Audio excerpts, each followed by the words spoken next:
Hey, everybody, welcome back to the last week of the class. Thank you so much for being so flexible so that we could do this online class and build on the great work we've done thus far. So, I wanted to start today by just kind of going over what we've done already before adding today's new topic. We started with reading comprehension and reading comprehension theory. And our assumptions about what our students can do as readers, what they might need support in doing. We talked about strategy use when approaching reading and reading comprehension. We learned the chunk and summarize, and then synthesize strategy. After that, we moved into some close reading, which also included some think alouds. Last week, we spent some time in vocabulary work, which I thought was pretty fun. And then tonight, we're going to think about structure. And so, structure is something that any teacher of any subject can do when looking at a text and ask their class and ask themselves as readers, the teachers as readers, how did the writer put this together and why did they do that? Why did they start a certain place? Why did they end a certain place? Why did they consider, this audience? Why did they consider that audience? Was there an objective they had as they were writing the piece? And the answer is definitely going to be yes. They did have an audience in mind and they had a reason why they structured the piece away. And if we can get our readers to think about that, they've already done some comprehending of more critical thinking ideas and skills. Um, rather than just saying, what was this article about? Okay, so I'm going to turn the page and get into tonight's strategy. So for structure, readers reread. When you consider structure, you can't do it on the very first go. I mean, you could if you're a really skilled reader, but it's probably most effective to teach it by having students read the piece by themselves first or with you, and I might even use a close reading first or that chunk and synthesize strategy and then do the structure strategy, just so they're familiar with the piece, they know what to expect. You could even do vocabulary things before you do the structure. So they've gotten a familiarity before they think about how it's put together and they understand what the piece is, mainly about. Again, this is going to enhance their understanding and enhance their comprehension.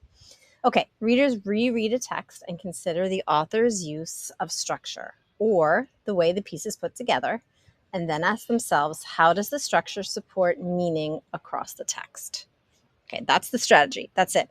It's definitely going to take modeling and it's definitely going to take practice in order for students to understand this. I would start with shorter texts and with obvious structures to them. The most obvious being beginning, middle, end type of things, but working your way up. Also, you have to take into consideration the age of your students. Like what a senior in high school is going to be able to do is going to be much different than a sixth grader. So I posted in your classroom this text that I started teaching when I taught at North High School in 2016. And I haven't taught it in a while. I mean, I'm in the middle school now, and I'm kind of wrestling as I reread it. If it's appropriate for middle school, perhaps the end of 8th grade might be a place to put this in. It's a heavy duty topic, but it's also very real, and any young person is going to be able to relate to this in some way. So I'm not sure if I'm going to use it, but the reason I wanted to revisit this is I just saw the Broadway play John Proctor as the villain. And if you haven't seen it, I would recommend running down the street right now to go buy tickets and go see it. It's been extended to September 7th, I think, is the last performance. Like a really crazy coincidence, my really good friend from high school, her daughter is a main character. It's crazy. Anyway, she's one of the actors in the show. It's about a bunch of teenagers who are faced with some of the very topics that are in this piece. And it's based in the context of the Arthur Miller's play, The Crucible. So I don't know. I was just kind of thinking about this. It's a harder text. It's a text that I just thought worked really well when thinking about structure. I also am a huge Jessica Valenti fan. She writes about feminist issues. She's about my age. I think she's a little bit younger than I am. So I just have always kind of connected with her as a person. that's the reason why I chose this for all of us tonight. So I'd like you to read it, and do whatever you want to do as a reader with this. Maybe you want to do the chunk and summarize. Maybe you just want to underline things. Maybe you want to, do some vocabulary work. Whatever you want to do as you read this piece. Okay, so go ahead and read it. Pause it, the video, that is, and then I'll come back and talk to you about what structure might look like. Okay, so you're probably back. I hope that you liked the reading. Yeah, I read that on my own. It was in the Times. This says 2018, but your piece is 2016. It was in 2016 when it came out. I remember reading that just not as part of school, but it was just in the Times, and I immediately fell in love with it.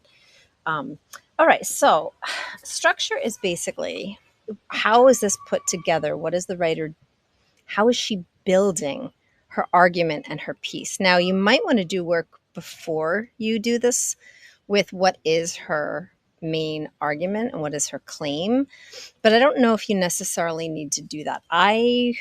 I think I would dive right in, but again, this is not a strategy to start literacy work with. This is a strategy, to do as you have done a bunch of close reading and you've done a bunch of different think alouds types of things. So I would say to a student, I'm going to start talking as if you were my students, my high school students, let's say. I'd say, okay, readers, I know we read together Jessica Valenti's piece from the New York Times, What Does a Lifetime of Leers Do to Us? I know we talked about what leers are. That's a word we don't really use too much anymore as teenagers, but it's certainly one that as you read, now you understand. So I'm going to ask myself, how did Jessica Valenti put this piece together? What were her parts doing? So we read this together, and I noticed that the piece starts with a memory. And it starts with a memory of when she was terrified as a little girl. She said in her piece that she had nightmares, and her nightmares lasted into high school. She doesn't even remember when they stopped. So she starts, that's how it's put together. That's her first building block.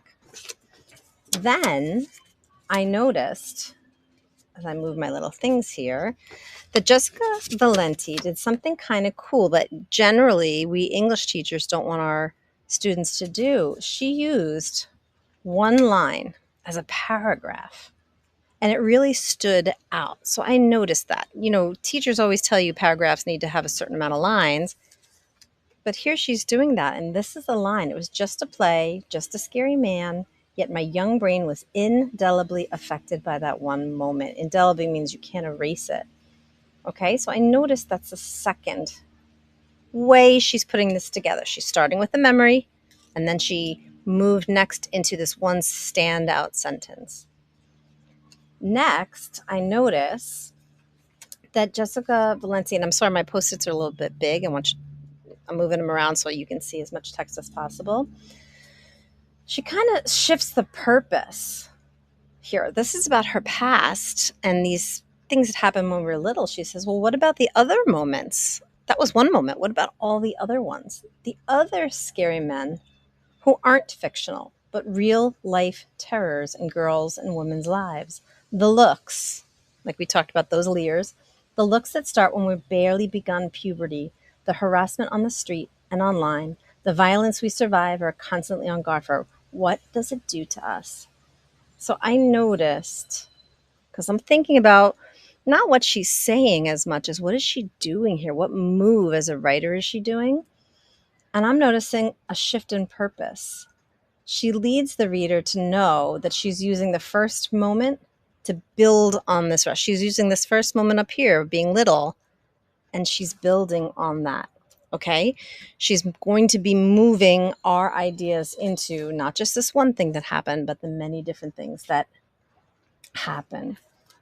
I also notice in that same paragraph, there's a question. Okay? And it says us. Now, generally, you're going to be reading a piece like this, not with a big group, but by yourself. It was published in the newspaper, so you don't generally sit around with 8 or 10 people and read the newspaper out loud to one another. So I'm wondering what this us is all about. And as I'm thinking and as I'm talking, I'm thinking she's talking about all of us women and girls. And because we're really thinking about structure here, I'm noticing not just that pronoun, but I'm noticing a rhetorical question. And we've studied rhetorical questions of these big questions that kind of set purposes. And we as readers go on to think about them and maybe even answer them in our mind. They're not meant to be answered directly, but we might answer them in our mind. And I also noticed that what does it do to us? Reflects the title. Okay, it's that piece of that title that's coming back and we can see it together. Okay, so far we noticed a bunch of things about the way this reading was put together. Valenti starts with a memory of when she was little. She also used this one line that kind of like it kind of hit us in our face. It felt kind of jarring. We noticed then a shift in purpose, that this whole article is not going to be about scary things when she was little, but all the moments that were scary. And she's including all of us as readers, probably both women and men, um, to think about, what does all this stuff do to us? Okay.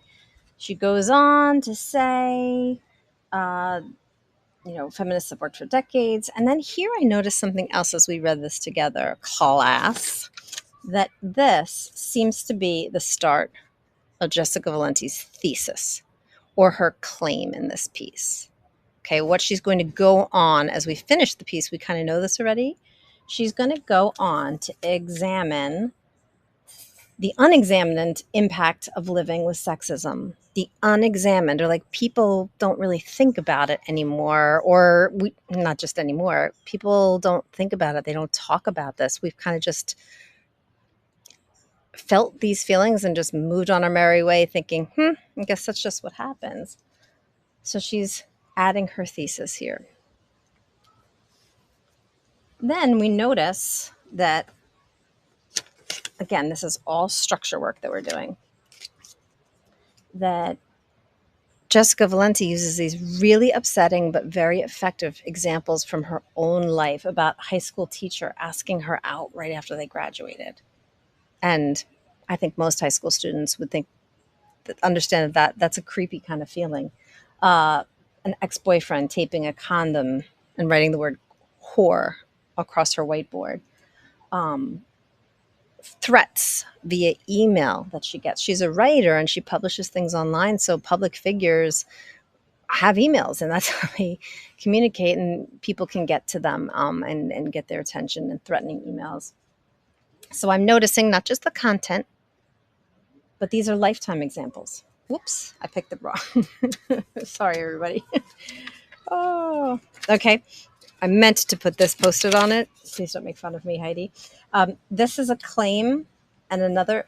No, this is the wrong one too. All right, I'm going to stop this right now and start my recording because I've messed up my Post-its order. Okay, I'm back, and this is a seamless transition from where we just were. Sorry about that. Okay, so these are the lifetime examples. But then down here, I see that she's reframing her thesis with a little bit of nuance. So Jessica Valenti gave us her main idea, what she's planning to prove and to talk about through this piece, that we have not examined the effect, the cumulative effect of a lifetime of this kind of treatment. She says, it would be silly to believe that who I am today isn't in part created by the distinct combination of those moments. So it's that same thesis, but it's a little bit different. It's a shade different. And you know that we've talked about small little, almost imperceptible shifts and changes. We call that nuance. Okay, I'm going to move on to the next page. Okay, Jessica Valenti goes in to talk about some research and what theories, what researchers have studied, not theories, they've studied some studies and what they've said about this misogyny and psychological distress, not depress. Freudian slip there. Okay. We hear some more examples from Jessica Valenti's life. And she says now these are critical to discuss these moments, but we can't leave aside the snowball effect of all types of sexism over lifetime. So as a reader, I'm thinking, I've seen that I'm sorry. I've seen that before. It feels familiar. I think that's that claim again, but it's got more nuance too. She uses that image of the snowball, right? One little look when you're 12 years old and you're wearing a short skirt for the first time. One look when you get into an elevator and someone is looking down at your chest or something like that. One moment in the subway when someone sits way too close to you and you know that they're doing that just so that they can put their leg against your leg. That adding up and adding up and adding up. And generally, snowballs, I imagine them as rolling down a hill, although I don't know. I don't know if I've ever run around the yard trying to roll a snowball down the hill, but that snowball effect has that image, at least in my mind. So it adds up and it gets bigger and it's bigger and bigger. So there's that claim, that thesis with the added nuance. Okay. So again, to restate our purpose here, we are trying to really understand what Leahy's trying to prove here by looking at how she's putting it together. And so she has her claim not just written once, but she kind of builds on it and shifts it just a little bit. Okay. Jessica Leahy. Jessica Leahy's another writer that I'm really fond of. This is Jessica Valenti. She talks here about a powerful cultural movement for feminism. It might be the most powerful one the movement has seen. And as I reread this now in 2025, this was 2016. I mean, I feel like we had so much hope back then that things were on a trajectory of getting better. I certainly don't feel that way right now. And that's more of a me to you guys in this class kind of statement. I would definitely share that with students.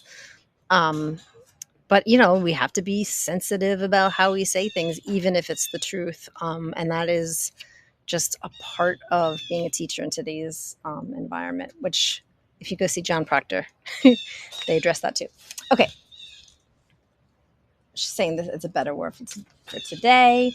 I didn't have too many structural pieces because this is all kind of part of the same thing.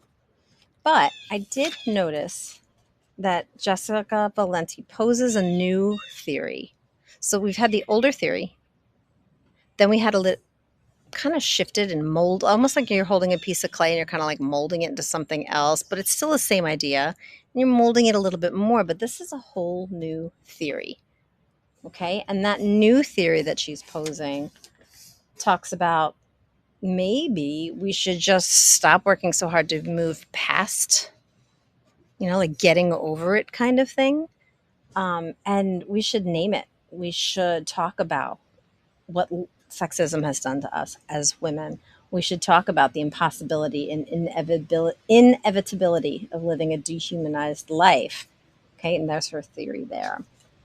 And then what I think is like the magic sauce in this piece is she comes back to this fairy tale idea that she started with. Okay.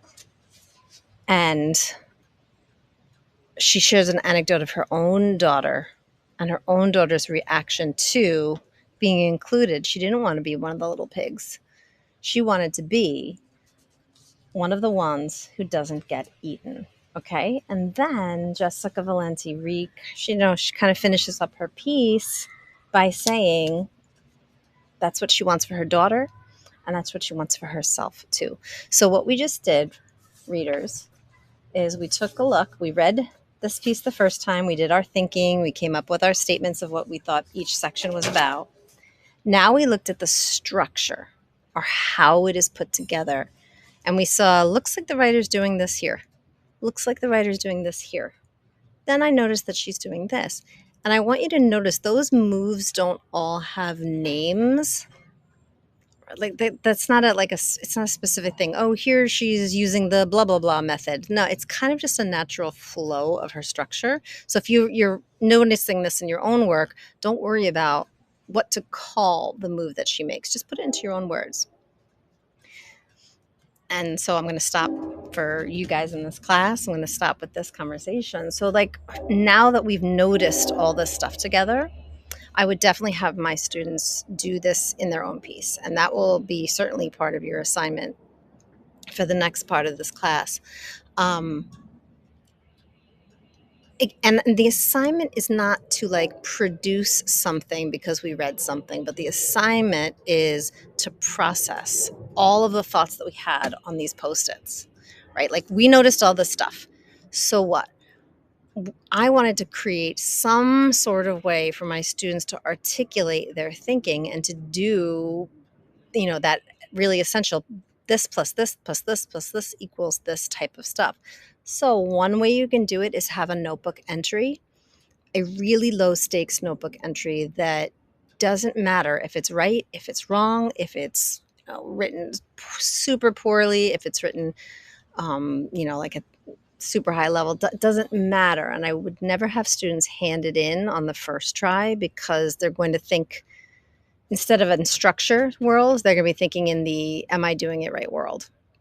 Okay, so what I did here is I would share this. I would model this as the teacher. I'd say, all right, guys, I tried to ask myself, what is Jessica Valenti doing here? What does her structure do? And I'm just going to go with my own thoughts. I have some crossouts on this paper, and it doesn't matter because I'm just exploring my own thinking. And honestly, as I'm showing this to you, like, I'm a little self-conscious of this because I didn't really even proofread it, and I don't know what I was saying. This is just what I was writing. So I wrote, in Jessica Valenti's piece, What Does a Lifetime of Lears Do to Us? Valenti builds on her claim and reframes the argument in order to bring it into full focus. A lifetime of Lears and inappropriate behavior towards women chips away at their sense of safety and ourselves. Valenti begins the piece with her own childhood memory and finishes with her hopes for her own young daughter. Sorry, there was a period there. Valenti believes that women's response to this treatment should change in order to give a name to this treatment if we hope to move on or grow together. Okay, again, I'm not, this is really just like a brain dump type of thing. I would probably have my students stop and share what they wrote together. Take notes on what they hear, what they like, what they don't like, and then, maybe rewrite this or rephrase this. Perhaps we do some writing or thinking about the examples that we talked about, but that's really up to you as the teacher. Like, what do you want to do with this? I would model this, and then I would have students do this on their own with a different piece. Like, this was a heavy duty piece, even for our high school kids. Meaning complex, not like subject matter too, but it's pretty complex. And then I would have them try it again as a group, and then maybe try it again. Like, you teach the skill, like we said before, and I think Erica was picking up on that point. I think she articulated it really well, that we're teaching the skill not just so they can do it here in this one text, but they can go on to do it in all the other texts that they do. So that is the strategy. And as you see in your classroom, I'd like you to now design a structure lesson on your own article. Any article. It could be a piece of fiction if you want it to be. If you want it to be nonfiction, that's fine too. And try to, go through it, make your Post-its, or if you want to write it in the margins, that's totally fine too. I just did this so I could kind of, like, for demonstration's sake, take them on and put them off. And then think about, like, what would you want your students to do as a process, a synthesis piece? I had a little notebook entry. That's certainly not the only way to do it. They could be doing, holding a Socratic seminar about it. I don't want to tell you what to do. I want you guys to think about it. So that's it. And I thank you so very much for coming to the class. I hope that this was useful. I hope that this was a class that gave you some things that you can actually put into effect come September, but we're not going to think about September because hopefully September will never come. It'll be summer forever. But I enjoyed so much being with you all. And if you ever have any questions throughout the year, just email me. I would love to chat. and talk shop. And I will stop talking now. And I'm not showing my face because I got back from the beach earlier and I still haven't showered or anything. So just imagine me waving with like my hair done beautifully. Okay, bye everybody.